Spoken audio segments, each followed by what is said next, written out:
చిన్న ప్రార్థన చేసుకుని వాక్యాలను ధ్యానించుకుందాం. మహాపరిశుద్ధుడైన తండ్రి, దయగలిగిన ప్రభువా, మీ ఘనమైన శ్రేష్టమైన నామానికి మీ పరిశుద్ధమైన పాదముల వందనాలు స్తోత్రాలు చెల్లించుకుంటున్నామయ్యా.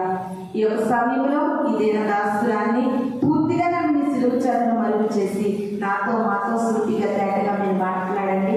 మీ వాక్యమే మా జీవితాల్లో కార్యాభివృద్ధిగా పనిచేయడానికి ప్రభువా, ప్రతి ఒక్కరికి వెనుగలిగే చెవులు గ్రహించే హృదయాలు దయచేయమని, ప్రతి డిస్టర్బెన్స్ని తొలగించమని సంస్థానాన్ని చేతులు అప్పగించుకుంటూ వాళ్ళ రాబోతున్న యేసు పరిశుద్ధ నామములో అడిగి వేడుకుని ప్రార్థిస్తున్నాను తండ్రి.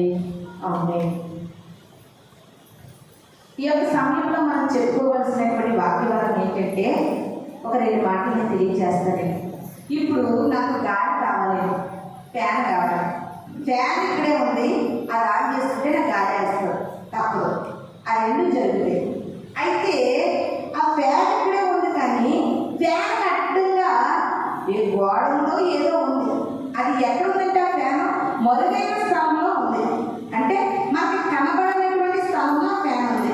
ఫ్యాన్ ఉంది, ఫ్యాన్ ఆన్ చేసుకుంటే నాకు ఉపయోగం ఉంది. కానీ ఆ ఫ్యాన్ ఎక్కడుంది? మరుగైన చోట ఉంది. మరుగైన చోట ఉండడం వల్ల ఆ మరుగైన చోట నేను కనుక్కుని ఆ ఫ్యాన్ బయటకు తెచ్చుకుని నేను ఉపయోగించుకుంటే అది నాకు మేలు అవుతుంది. సేమ్ క్రైస్తవులు కూడా ఎలా ఉన్నారంటే, దేవుడు మన దగ్గరే ఉన్నాడు, మనలో ఉన్నాడు, మన తల్లిదండ్రులుగా ఉన్నాడు. ఆయన మనతో మాట్లాడుతున్నప్పుడు కూడా ఆయన సూటిగా తేటగా మాట్లాడి నిన్ను ఆదరిస్తున్నాడు, ధైర్యపరుస్తున్నాడు, బలపరుస్తున్నాడు, లేవనెత్తుతున్నాడు, స్వస్థపరుస్తున్నాడు, అన్ని ఆయన చేయగలుగుతున్నాడు. కానీ ఆయనను చూడలేకుండా మరుగైపోతున్నాం. అర్థమైందమ్మా? ఆయన మాటలో శక్తిని గ్రహించకుండా నువ్వు మరుగైపోతున్నావు. దేవుడైతే నీతో ప్రతిరోజు మాట్లాడతాడు. ఆ వాక్యాన్ని దినాన్ని ప్రభు మనతో మాట్లాడాలని పరిశుద్ధాత్మ దేవుడు మనకు కోరుకుంటూ ఉన్నారండి. ఆ మాటను మనం ఒకసారి చదువుకుందాం. లూకా సువార్త 18వ అధ్యాయము 34వ వచనం చదువుకుందామండి. లూకా సువార్త 18వ అధ్యాయము 34వ వచనం. వారు ఈ మాటలలో ఒకటైనను గ్రహింపలేదు. ఈ సంగతి వారికి మరుగు చేయబడిన గంట ఆయన చెప్పిన సంగతులు వారికి బోధపడలేదు. హల్లెలూయా, హల్లెలూయా. ఎంత స్పష్టంగా ఉందో చూసారండి ఈ మాట. ఈ మాట ఎంత స్పష్టంగా ఉందో చూసారా? వారు ఈ మాటలో, ఏ మాట? దేవుని మాటలో ఒక్కడైనా గ్రహించట్లేదంట. ఈ సంగతి వారికి మరుగు చేయబడిన కనుక ఆయన చెప్పిన సంగతులకు వారికి బోధపడట్లేదు. దేవుడు ప్రతి వారం కూడా వాక్యం ద్వారా మనతో మాట్లాడుతూ ఉన్నారు. మనతో మాట్లాడినప్పటికీ కూడా ఒక్క మాట కూడా మనం ఏం చేయట్లేదంటే గ్రహించట్లేదంట. ఆ సంగతి గ్రహించకపోవడానికి కారణం ఏంటంటే, ఆ మాటలతో నుండి నువ్వు మరుగైపోతున్నావు, నువ్వు చాటుకెళ్ళిపోతున్నావు. వాక్యం సూటిగా తేటగా నీతో మాట్లాడుతుంటే, ఈ మాట నాది కాదు, ఈ వాక్యము నాది కాదు, ఈ బోధ నాకు కాదు, నా తోటికోడలికి, మా అత్తగారికి, మా అక్కకి, మా చెల్లికి, ఈ వాక్యం మా భర్తకి, లేకపోతే మా భార్యకి అని నువ్వు అనుకుంటున్నావు. కానీ ఈ మాట, ఈ వాక్యము నాతో సూటిగా తేటగా మాట్లాడుతుందని గ్రహించలేకపోతున్నావు. అందువలన నువ్వు ఎన్ని వాక్యాలు వింటున్నప్పటికీ కూడా నీలో మార్పు కలగట్లేదంటే, మారు మనసు రావట్లేదంటే, ఈ మాటలు నీకు మరుగైపోతున్నాయి. మరుగంటే ఏంటి? మరుగంటే చాటైన స్థలం కూడా చెప్పుకోవచ్చు. మరుగంటే దాచబడిందని కూడా చెప్పుకోవచ్చు. ప్రియమైన దేవుని సంగమా, ఇది నా నీ ప్రభు అంటూ ఉన్నారు, నా వాక్యం నిన్ను బ్రతికిస్తుంది అంటున్నారండి.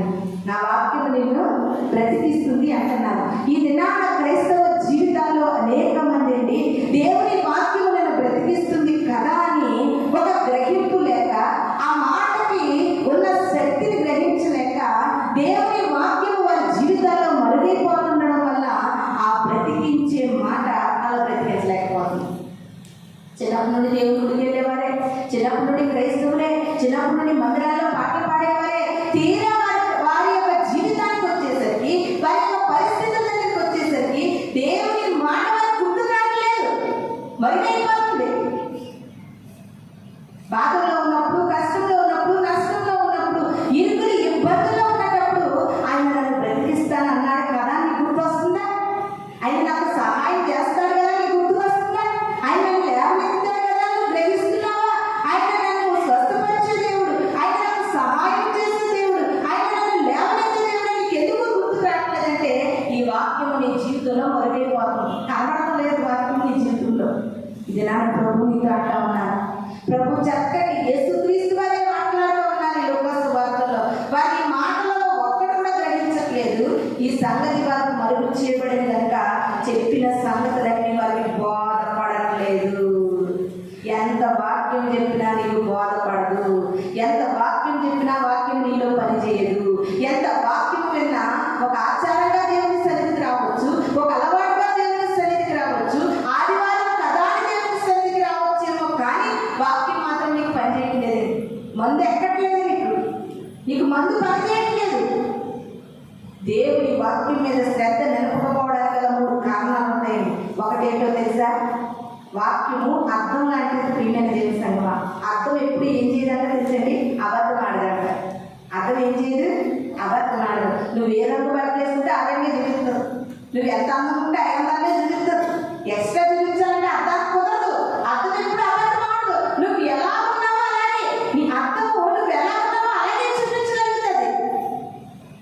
కానీ దేవుని వాక్యము ఈ యొక్క దినాల్లో సంఘానికి వస్తూ, మందిరానికి వస్తూ మనుషుల్లో మార్పు లేకపోవడానికి, వారి మనసు రాకపోవడానికి గల కారణం ఏంటో తెలుసా? వాక్యం అంటే 3 వ్యక్తులకి వాక్యము పనిచేయదండి.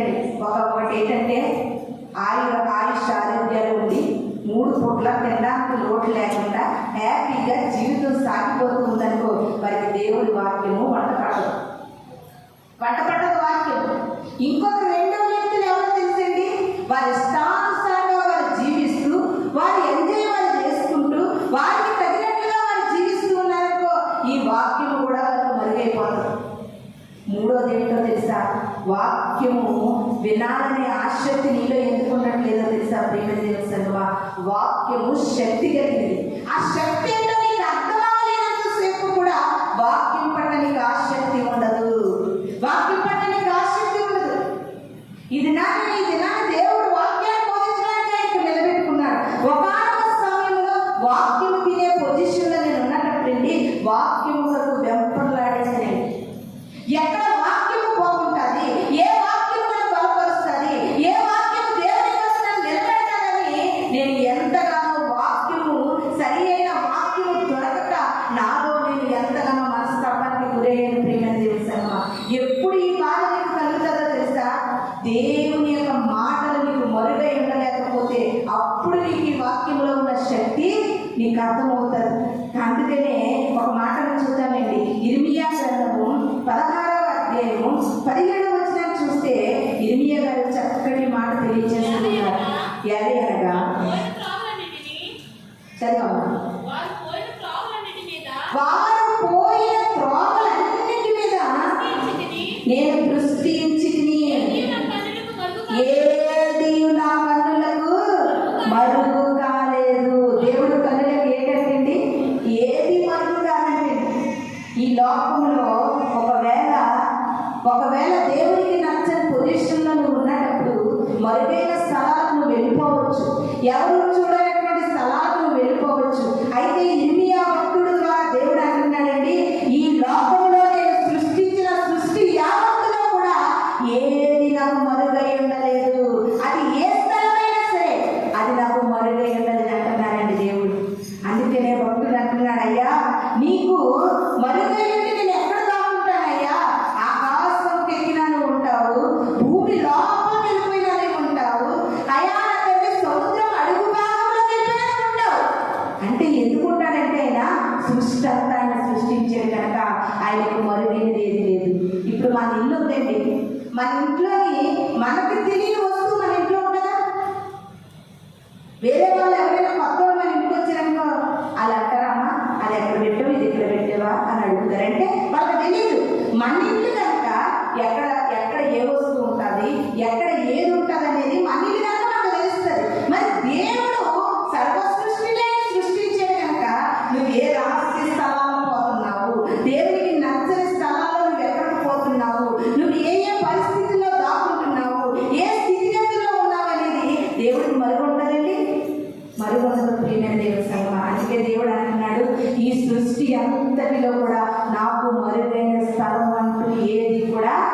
లేదు అంటున్నాడు. లేదు అంటున్నాడు. ఈ సత్యం కనుక నీకు అర్థమైతే నువ్వు దేవునికి మరుగై ఉండలేవు అన్న మాట. ఆ సత్యం కనుక నీకు అర్థమైతే నువ్వు ఎక్కడ ఉన్నప్పటికీ కూడా దేవునికి ఇష్టరాలుగానే బ్రతుకుతావు ప్రియమైన దేవుని సంగమా. అంతేకాదండి, ఇంకొక మాట చూడండి. ఏప్రిల్ రాసిన పత్రిక 4వ అధ్యాయం 11వ వచనంలో భక్తుడు ఎంతో చక్కగా అపోస్తలుడైన పౌలు గారు చక్కటి మాట తెలియజేస్తూ ఉన్నారండి. మరియు ఆయన దృష్టికి కనబడని సృష్టం ఏదీ లేదు. మనం ఎవరికి లెక్క చెప్పవలసి లేదో ఆ దేవుని కనులకు సమస్తమును మరుగు లేక తేటగా ఉన్నది. హల్లెలూయా, హల్లెలూయా. ఆ దేవుని కన్నులు కంటండి ఏది కూడా మరుగు లేక స్పష్టంగా కనబడుతుందంటే ఆ దేవుని కన్నులకి. జాషువా సాక్ష్యం చెప్పారు చూసారా? 1:02 ఆ ప్రాంతంలో ఆ కుమారుడు బలహీనత వచ్చినప్పుడు అంటండి, మనుష్యులంగా ఎవరు ఆ టైంకి నిజంగా మరి అది మంచి నిద్ర టైం కనుక ఎవరు అంత త్వరగా సహకరించలేరు. ఆ టైంలో ఆ కుమారుడి పట్ల దేవుని కనుదృష్టి ఉండబట్టే కదా ఇది నా ఈ స్థితిలో దేవుడిని నిలబెట్టాడు. ఆయన కన్నులకు మరుగైనది ఏది కూడా లేదు. ఆగరు ఎడారిలో మొరపెడుతూ ఉంది. దేవాలయం మొరపెడుతూ ఉంది, నా కుమారుడు చనిపోతాడయ్యా. ఈ ఎడారిలో నా మొర వినేవారు లేరు, నన్ను చూసేవారు లేరు, నన్ను పట్టించుకునేవారు లేరు, ఇక్కడ నా బాధను అర్థం చేసుకునేవారు లేరంటే ఎడారిలో ఆగరి యొక్క మొరను ఆలకించి దేవుడు ఎడారిలో సెలయేర్లండి. ఎడారిలో సెలయేర్లంటే మాటలండి. ఎడారి ప్రాంతంలో నీటి మూట ఎక్కడ దొరకదు ప్రియమైన దేవుని సంగమా. ఆయన కన్నులకు మరుగైనది ఏదీ లేదు. ఒకవేళ ఈ దినాన్ని నువ్వు అనుకుంటున్నావేమో అందరూ నాకు మరుగైపోయారు, అందరూ నాకు కనుమరుగైపోయారు, నువ్వు బాధపడుతూ ఉన్నావేమో. దేవుడు అంటా ఉన్నాడండి, ఎవరైనా నీకు కనుమరుగైపోవచ్చు, కానీ నేనైతే మాత్రము సమస్త సృష్టి మీద నా కన్ను దృష్టి ఉంచి ఉన్నాను. నా కన్నులకు సమస్తము తెలుసు. నీలో ఉన్న బాధ తెలుసు, నీలో ఉన్న దాగి ఉన్నటువంటి పరిస్థితులు తెలుసు, ఎవరికి చెప్పుకోలేనటువంటి సమస్యలు తెలుసు, హృదయ వేదన తెలుసు, హృదయ బాధలు తెలుసు. ప్రియమైన దేవుని సంగమా, ఇది నాకు బాధపడవలసిన అవసరము ఏమీ లేదు. ఎందుకంటే ఆయనకు మరుగైనది ఏమీ లేదండి, ఏమీ లేదు. అది ఒక దేవుడి కొరకు జీవించే జీవితమైన ఆయన వ్యతిరేకంగా జీవించే ఏదైనప్పటికీ కూడా ఆయనకు మరుగైనదండి ఈ లోకంలో ఏమీ లేదని ఏప్రిల్ రాసిన పత్రికలో అపోస్తలుడైన పౌలు గారు అంటా ఉన్నారండి. ఇంకొక మాటను చూద్దాం. మీకా గ్రంథంలో భక్తుడు కూడా తెలియజేస్తూ ఉన్నాడు. 3వ అధ్యాయం 4వ వచనంలో భక్తుడు అంటున్నాడండి, వారు దుర్మార్గతను అనుసరించి నడుచుకుని ఉన్నారు కనుక వారి యెహోవాకు మొరపెట్టినను ఆయన వారి మనవి అంగీకరించగా ఆ కాలమందు వారికి కనబడకుండా తను మరుగు చేస్తున్నాడు. ఏ కాలం అండి? చాలా మంది ఎంత చెప్పినప్పటికీ కూడా దేవుని సన్నిధికి రావాలని, దేవుడిని నమ్ముకోవాలని, దేవుడిని ప్రార్థన చేసుకోవాలని ఎన్ని మాటలు చెప్పినా కొంతమందికి అర్థం కాదండి. అర్థం కాకుండా దుర్మార్గంగా ప్రవర్తించిన తర్వాత అంటే ఆ తర్వాత వారు యెహోవాకు మొరపెట్టినప్పుడు దేవుడు వారికి కనుమరుగైపోతాడంటే, దేవుడు వారికి కనుమరుగైపోతాడండి. ఒక మాట, ఆయన ఏదైనా చేయగలిగిన దేవుడు, మనం నమ్ముకున్న దేవుడు, ఆయనకు అసాధ్యమైనది ఏమీ లేదు. మరి మనలో ఉన్న బాధను తీసివేసే దేవుడు, మనకు సహాయం చేసే దేవుడు, మనం లేవనెత్తే దేవుడు, మనం బలపరిచే దేవుడు, అన్నీ చేస్తున్నాడు. మరి కొంతమందిని ఎందుకు బలపరచట్లేదండి? మరి కొంతమందిని ఎందుకు స్వస్థపరచట్లేదు? కొంతమందిని ఎందుకు బ్రతికించట్లేదు? ఎప్పుడైనా నువ్వు ఆలోచించావా? సుజ్ఞానాత్మకంగా సాక్షి చెప్తూ ప్రార్థన చేసుకోవాలి, అందరము ప్రార్థనే మనకు సహాయము అని చెప్పింది ఆవిడ. ఈ దినాన్ని చాలా మంది దేవుని సన్నిధిలో మొరపెడుతున్నారు, ప్రార్థన చేస్తున్నారు, కానీ కార్యాలు పొందుకోవట్లేదు. ఎందుకు పొందుకోవట్లేదంటే ప్రియమైన దేవుని సంగమా, బాగా దుర్మార్గంగా జీవించి దేవుణ్ణి విసిగించేసిన బిడ్డల పట్ల అండి దేవుడు కనుమరుగైపోతాడంట. దేవుడు కనుమరుగైపోతాడు. ఆయన సహాయం చేయడు, ఆయన స్వస్థపరచడు. అందుకనే ప్రియమైన దేవుని సంగమా నీ జీవితం బాగున్నప్పుడే, నీ బ్రతుకు బాగున్నప్పుడే, దేవుడు నిన్ను ప్రేరేపిస్తున్నప్పుడు, దేవుడు నీతో మాట్లాడినప్పుడు నువ్వు ఆయన మాటకు లోబడాలి. ఆయన మాటకు నువ్వు లోబడాలి. ఇక్కడ మీకా గారితో దేవుడు అంటా ఉన్నారు, వారు దుర్మార్గపు పనులతో నేను విసిగిపోయాను, వెసారిపోయాను. అందుకే వారు తగిన కాలం, అది ఏ కాలం వస్తుందో నరుడికి తగిన కాలం. దేవుడికి మొదలుపెట్టే కాలం ఏ కాలం? బాధల్లోని, కష్టంలో, నష్టంలో, శ్రమలో, శ్రమలో దేవుడు అంటాం. ఆ కాలం ఉన్నటువంటి దేవుడు వారికి సహాయం చేయకుండా కనుమరుగైపోతాడు. దేవుడు వారికి సహాయం చేయకుండా కనుమరుగైపోతాడని ప్రియమైన దేవుని సంగమా, నిజంగా ఇక్కడ మందిరంలోకి వచ్చి మందిరంలో కూర్చున్న మనం అందరూ కూడా ఎంతో ధన్యులండి. ఆయన మనకి కనుమరుగైపోయే కాలం రాకముందే మనం దేవుని పాదాలు పట్టుకుని జీవిస్తూ ఉన్నాం. అందుకే దేవుడి పట్ల అనేకమైన కార్యాలు, అనేకమైన మేలులు, ఉపకారాలు మనం పొందుకుంటూ ఉన్నాం. ప్రియమైన దేవుని సంగమా, ఆయన కనులకు ఈ ప్రపంచంలో, ఈ సృష్టిలో, ఈ భూమి మీదైనా, ఆకాశం మీదైనా, సముద్రం మీదైనా, ఎక్కడ ఉన్నప్పటికీ కూడా ఆయన కన్నులకు కనబడనటువంటి సృష్టం ఏది లేదంట. ఆయన కన్నులకు మరుగైనది ఏది లేదంట. ప్రియమైన దేవుని సంగమా, ఆయన కన్నులకు మరుగైనది ఏది లేదు కనుక నువ్వు మందిరంలో ఉన్నప్పుడు ఎలా ఉన్నావో నీ యొక్క లైఫ్ స్టైల్, నీ జీవన విధానంలో కూడా నువ్వు అలా బ్రతకాలి. మందిరంలోనే దేవుడు నేను చూస్తున్నాడు భయభక్తిగా బ్రతకడం కాదు.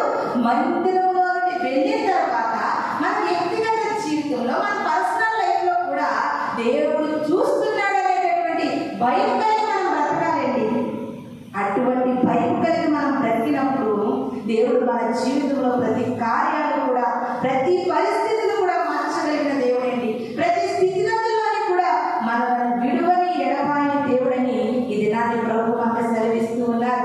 ఆదాము గారి జీవితం, హవ్వ గారి జీవితం మనం ఆలోచన చేస్తే దేవుడు వచ్చేసరికి అంటండి, ఆదామా ఆదామా అని పిలుస్తుంటే ప్రతిరోజు సాయంకాలం పూట వస్తుంటే ఎదురుగా వచ్చి దేవుడికి ఎదురొచ్చేసేవారు.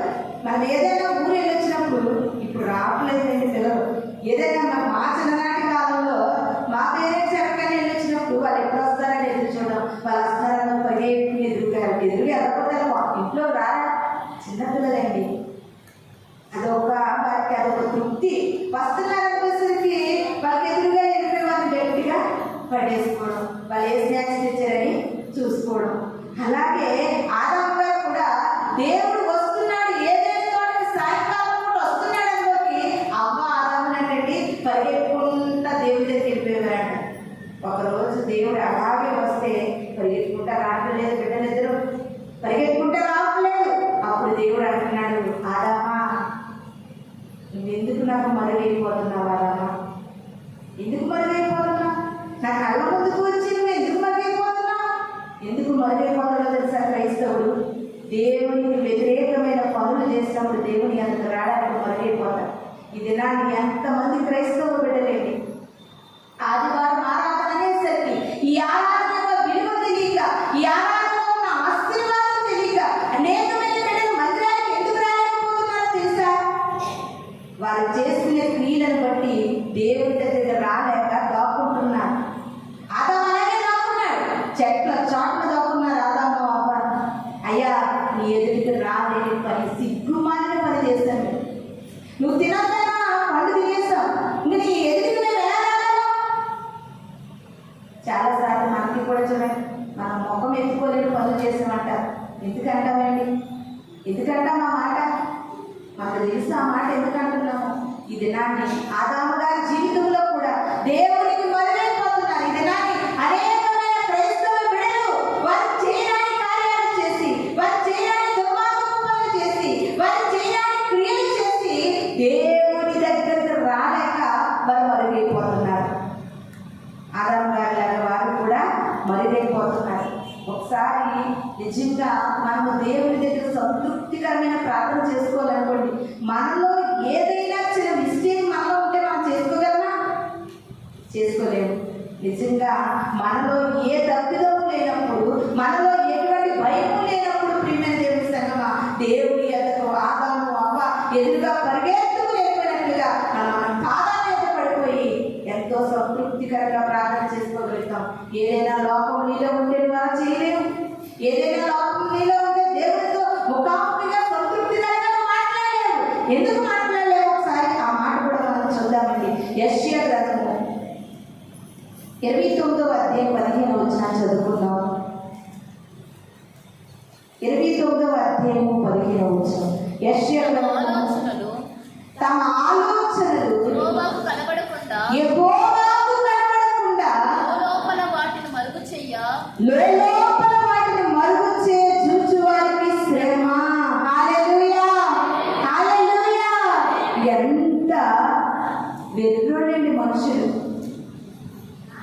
నాలో ఉన్న ఆలోచనలు దేవునికి కనబడకుండా నేను దాచేస్తే మాత్రమే కనబడకుండా పోతాయా? నీలో ఉన్న ఆలోచనలు నీ భర్తకు కనబడకుండా చేయడం అంటే సులభమే. నీ భార్యకు కనబడకుండా చేయడం అంటే సాధ్యమే. నీ తల్లిదండ్రులకు కనబడకుండా చేయడం అంటే సాధ్యమే.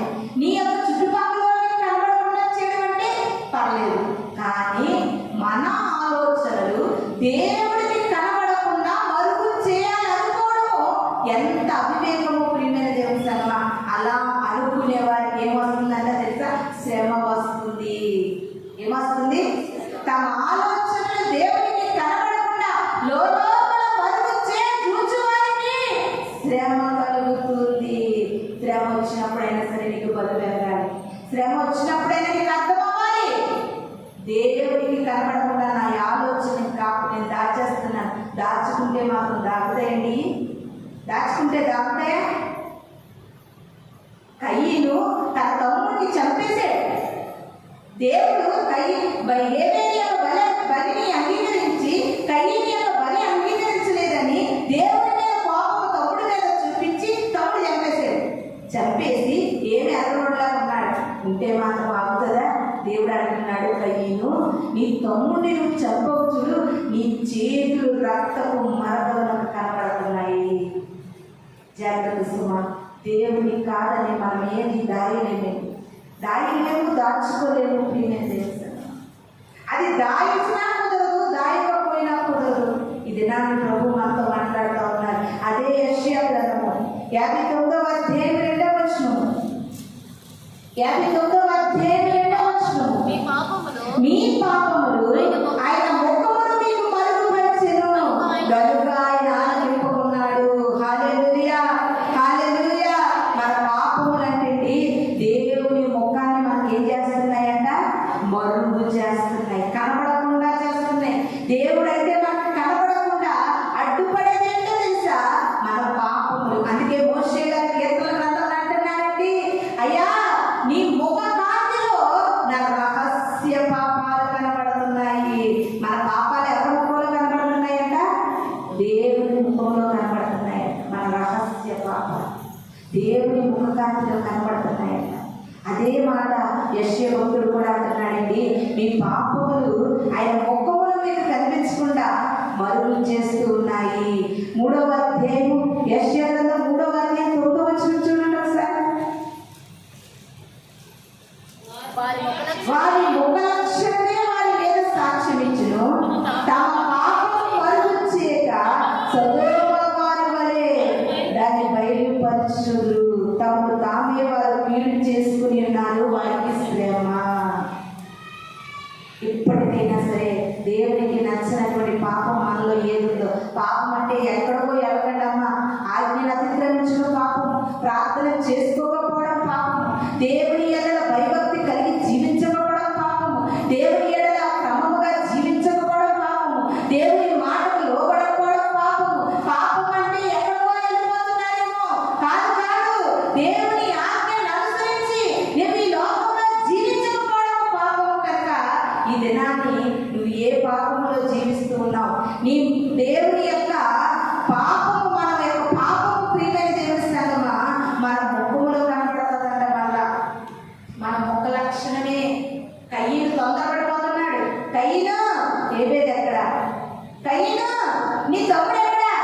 నా తమ్ముడు కూడా నాకే తెలుసు, నా తమ్ముడు నేనైనా కాపాడబడినా అంటున్నాడే దేవుడు.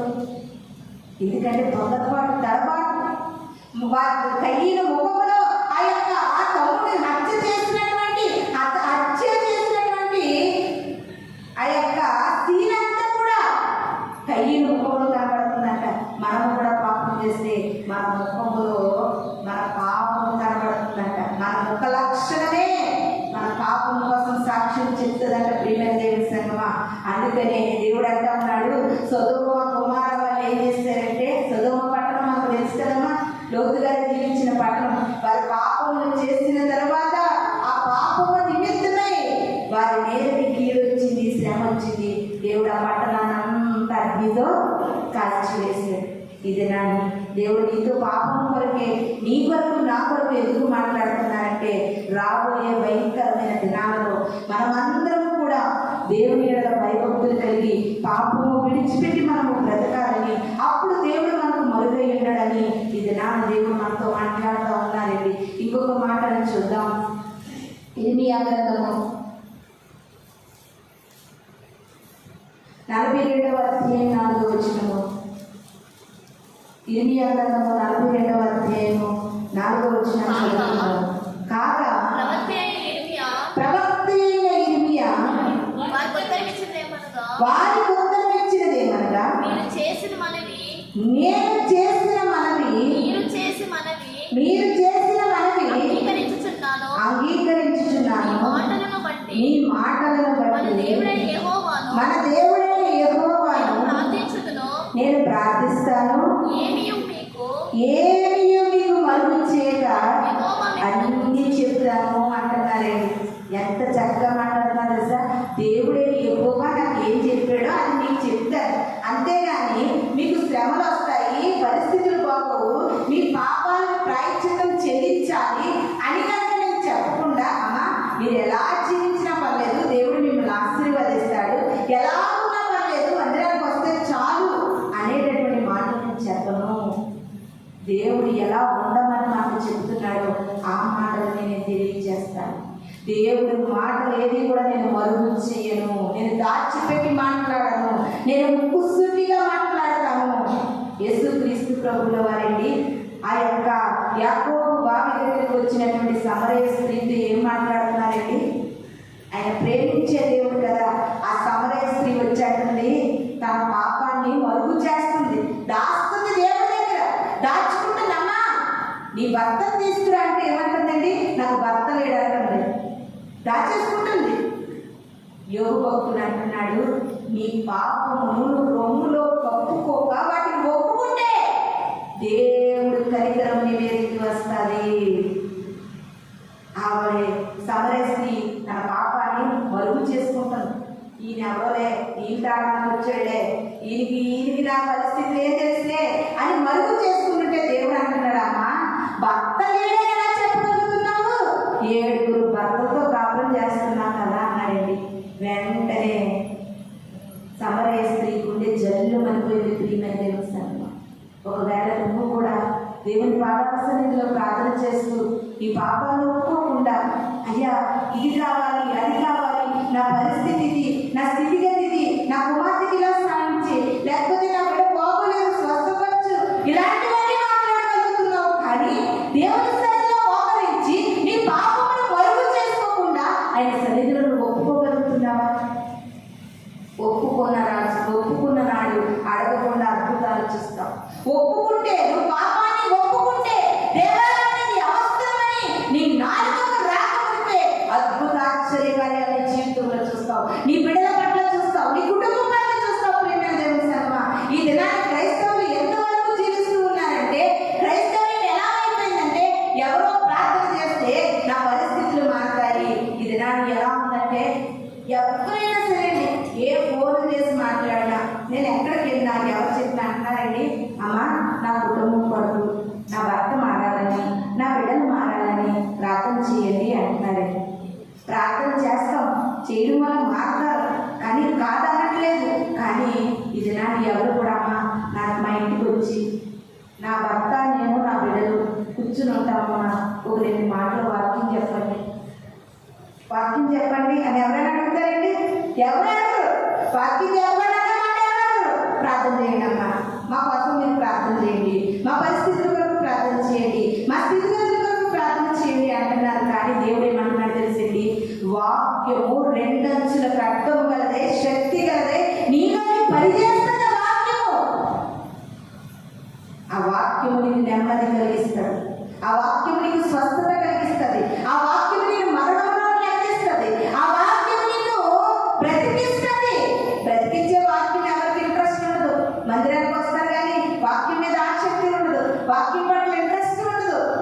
ప్రియమైన దేవుని సంగమా, ఈ మాటలో దేవుడు అందుకే మొట్టమొదటిసారిగా లోకసువార్త చదివించారు కదా, నా మాటలు వారికి ఎలాగైపోయాయండి, మరుగైపోయాయి.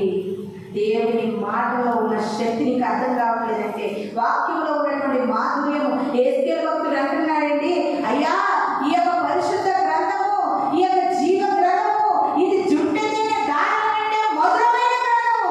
ఇది నేను నమిలి మింగి తినేయాలనిపించేస్తుంది. ఈ మధురం ఏంటి అనేది ఎవరికి అర్థమవుతుందంటే, దేవుని ఎడల మరుగు లేక జీవిస్తున్న వారికి అర్థమవుతుంది. ఎంతమంది వాక్యం చదవగలుగుతున్నారు, అక్షరాలు వచ్చు, చదువచ్చు, దేవుడిచ్చిన జ్ఞానం ఉంది. ఎప్పుడైనా ఒళ్ళో వైపు పెట్టుకుని చదివినటువంటి దాఖలాలు కనబడుతున్నాయో ప్రియమైన దేవుని సంగమా, ఈ వాక్యము శక్తి కలిగినదండి, శక్తి కలిగినది. దీనిలో చాలా శక్తి ఉంది ప్రియమైన దేవుని సంగమా. ఈ వాక్యం అండి, నా కుమారుడికి ఒక రోజు మరణాపాయకరమైన పరిస్థితి వచ్చినప్పుడు నేను కన్నీరు కారుస్తూ ఏడ్చుతూ ప్రార్థన చేసి ఈ వాక్యాన్ని తెరిచి చదివితే దేవుడు అన్నాడండి, ఆ దీపము ఎన్నటికీ ఆడుకోకుండా కాపాడతానన్నాడు.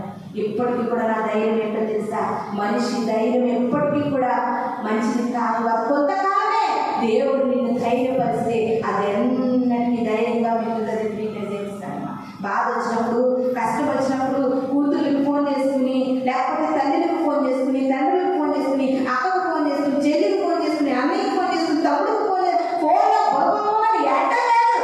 బాధ వచ్చినప్పుడు ప్రభు పాదాలు పట్టుకుని ఏడు. బాధ వచ్చినప్పుడు నీకు చదువు వస్తే, నీకు అక్షరాలు చదవడం వస్తే బైబిల్ తెరిచి చదువు. దేవుడు నీతో మాట్లాడతాడు. ప్రియమైన దేవుని సంగమా, ఓదార్పు కలిగించే మాటలు ఏంటి, ఆదరణ కలిగించే మాటలు, నిన్ను ధైర్యపరిచే మాటలు, నిన్ను బలపరిచే మాటలు.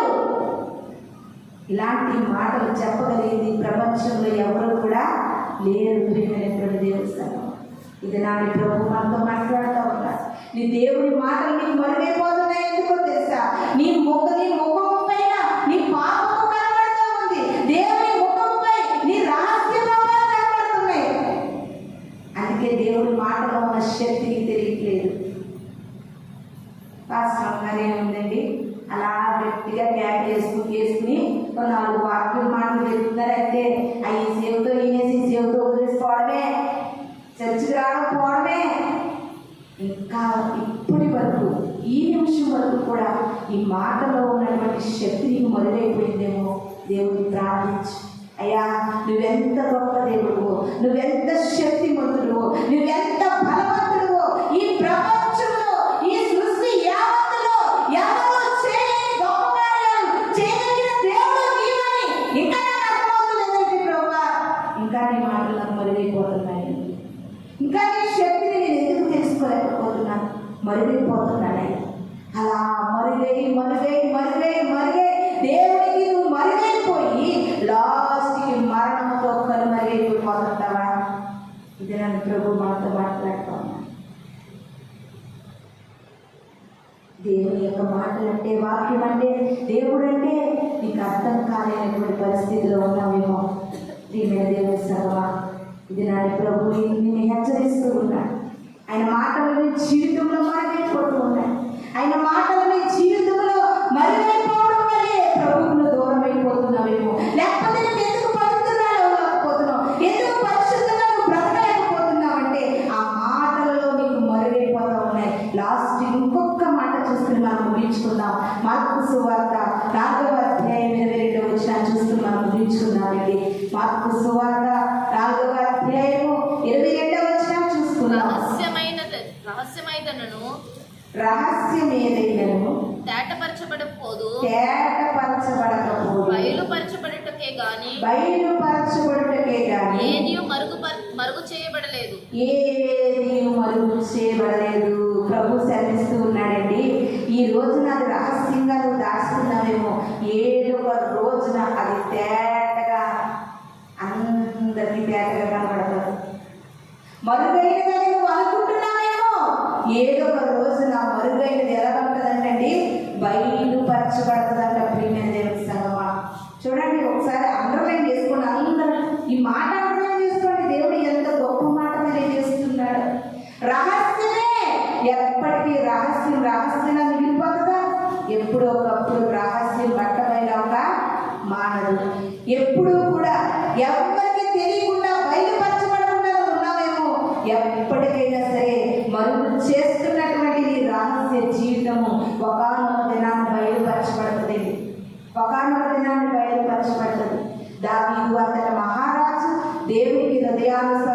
వ్యక్తి బెత్షెబతో పాపం చేస్తూ ఇది రహస్యంగా దాచిపెడుతున్నాడు. అవును కదా, మాకందరికీ తెలుసు. బెత్షెబతో పాపం చేస్తూ రహస్యంగా పెట్టుకున్నాడు, ఎవరికి తెలియలేదు. చక్కగా చాటైన స్థలంలో, మరుగు స్థలంలో ఆయన పాపాన్ని మరుగు చేసుకుంటే దేవుడు నాతాను ప్రవక్త ద్వారా అంటున్నాడు, ఎవరికి తెలియకుంటున్నాడు మా దావీదు. ఏ చాటైన స్థలంలో పాపము చేశాడో అది తేటగా దేవుడికి కనబడుతుందని దావీదు చెప్పు. ఎంత గొప్ప మాట ప్రియమైన సంగమా. ఇది నన్ను మనుషులకు నువ్వు భయపడటం కంటే, నీ ఇంటి వారికి నువ్వు భయపడటం కంటే, నీ తోటి వారికి నువ్వు భయపడటం కంటే దేవుడికి భయపడడం నేర్చుకో ప్రియమైన దేవుని సంగమా. ఆయనకు మరుగై నువ్వు ఒక్క రహస్యము ఒక్కటి ఎన్నుకుంటే ఆయనకు మరుగైనది ఏది లేదని గ్రహించినట్లయితే నువ్వు ఎక్కడున్నా దేవునికి ఇష్టడుగా, దేవుని దృష్టిలో హీరోగా ఉండగలవు. మనుషులకు కాదు, దేవునికి మరుగైనది ఏమీ లేదండి. ఒక పాట ఉంటుంది, చిగురాకుల కొసల నుండి జారి పడే మంజులా నిలకడలేని నా బ్రతుకులు మార్చితివి. మన బ్రతుకులు ఎలా ఉన్నాయంటే నిలకడలేని బ్రతుకులు ప్రియమైన దేవుడు. మరుగై ఉండలేదు నీకు యేసయ్యా, ఆయనకు మరుగై ఏది కూడా మనలో లేదు ప్రియమైన దేవుడు సంగమా. ఒక్క క్షణం ఆలోచించు. దేవుడి వరకు ఎందుకు తప్పిస్తున్నాము? ఎందుకు దేవుడు కావాలని వెలిపిస్తున్నాము? ఎందుకు దేవుడు పని చేయాలని ఆశపడుతున్నామో తెలుసా? ఆయన నీకు మరుగైనాడు కనుక నీకు ఆయన శక్తి అర్థమవట్లేదు. ఆయన శక్తి ఏంటో అర్థమైంది, ఆయన ప్రేమ ఏంటో అర్థమైంది, ఆయన ఏ కార్యములైనా చేయలేడని అర్థమైంది కనుక ఆయన పట్టుకుని లంపర్లాడుతున్నావు, వెంటాడుతున్నావు ప్రియమైన దేవుడు. నీకు ఇంకా అర్థం కాలేదు కనుక అలాగే అంటారు, దేవుడు అంటారు, చర్చ్ అంటారు, మందిరం అంటారు, వెళ్ళడము రావడము, దేవుడు నమ్ముకోవడము, బాప్తిజం తీసుకోవడము, బల తీసుకోవడము, ఇదే మానవ జీవితం అనుకుంటున్నావేమో ప్రియమైన దేవుడి సంగమా. ఎప్పటికైనా ఆ సమరయస్నికి అర్థమైంది, అమ్మో ఈ దేవుడు మామూలు దేవుడు కాదు, ప్రతి మానవ హృదయాంతరంగాలను ఎరిగిన దేవుడి దేవుడు. నేను ఎంత నా పాపాన్ని మరుగు చేయాలనుకున్నానో నా పాపాన్ని బట్టబయలు చేసాడు ఈ దేవుడు లాంటి శక్తిమంతుడు లేడని వెంటనే అక్కడికక్కడ తన పాపాన్ని విడిచిపెట్టి దేవుడి వరకు బ్రతకడం ప్రారంభించింది. ఇప్పటి వరకు దేవుడికి మరుగుగా జీవిస్తున్నావేమో, ఆ మరుగైన జీవితంలో ఎన్నో పాపాలు నీ యొక్క లోపల దాచుకుంటున్నావేమో. ఇది నా ప్రభు నీతో మాట్లాడినట్లుగా ఆ మరుగైనటువంటి రహస్యమైన పాప జీవితాన్ని విడిచిపెట్టి ప్రభు ఎదురుగా నువ్వు రాగలిగితే ఊహించిన కార్యాలు, ఊహించిన అద్భుతాలు, ఊహించినటువంటి మేలు ఉపకారాలు నీ కుటుంబంలో, నీ జీవితంలో, నీ బిడ్డల పట్ల, నీ పట్ల నువ్వు చూస్తావని దేవుడి కొద్ది మాటలు తన వీటిలో దీవించి ఆశీర్వదించిన గాక. మనమందరం కూడా కళ్ళు మూసుకున్నట్లయితే ప్రార్థన చేసుకుందాం. స్తోత్రము స్తోత్రము స్తోత్రము స్తోత్రము స్తోత్రములు పరిశుద్ధుడైన దేవాని ఘనమైన శ్రేష్టమైన నామానికి వందనాలు. అయ్యా నీ కనులకు మరుగైనది ఏది లేదు ప్రభువా. అయ్యా నీ కనులకు ప్రభువా మరుగైనది మా జీవితాలను బట్టి ప్రభువా మేము ఇంకా నీకు దూరం అయిపోతున్నామయ్యా. యెహోవా చూడడనుకుని మా ఆలోచన నీకు తెలియవనుకుని పరుగు చేసుకుంటూ జీవిస్తున్న మాకు శ్రమని నువ్వు తెలియజేసావయ్యా. దుర్మార్గపు పనులు చేసేవారికి నేను మరుగై ఉంటానని సెలవిచ్చావు ప్రభువా. అనేకమైన మాటలు మాకు తెలియజేస్తున్న దేవా, ఇది నాని తండ్రి ఒకే ఒక సత్యాన్ని మేము గ్రహిస్తున్నామయ్యా. ఈ లోకంలో, ఈ ప్రపంచంలో అయ్యా నీ కన్నులు కప్పి మేమేమి చేయలేము.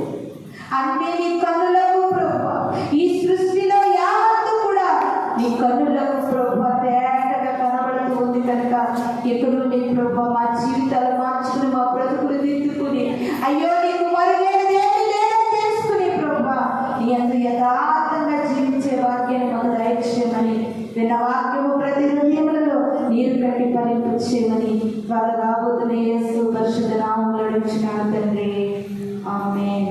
మీ అందరికీ వందనాలు. అదేవిధంగా